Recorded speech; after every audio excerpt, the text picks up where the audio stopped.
Single tooth cross bite যদি early detection হয় বাচ্চাদের ক্ষেত্রে, সেটা আপনার গ্রোথ মডিফিকেশনের মাধ্যমে কারেকশন করা যায়।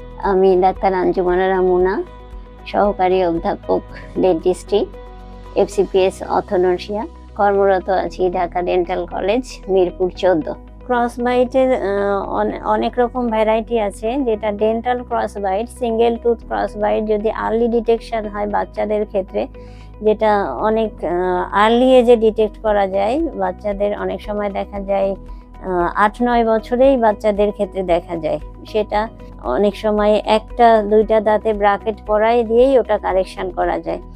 আবার অনেক সময় অ্যান্টেরিয়র টুথে ক্রস বাইট দেখা যায়, সেটা আপনার গ্রোথ মডিফিকেশনের মাধ্যমে কারেকশন করা যায়। ওইটা 8-9 বছর বয়সেই কারেকশন করতে হয় গ্রোথ মডিফিকেশনের মাধ্যমে। আবার আছে ক্রস বাইট যেটা হচ্ছে অ্যাডাল্ট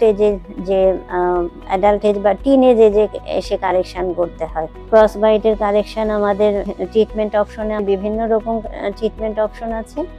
একটা আর্লি এজে ব্রাকেট অপশন আছে, আর্লি এজে গ্রোথ মডিফিকেশন কারেকশন আছে, আবার ব্রাকেট অপশন আছে, আবার অ্যালাইনারের অপশনও আছে।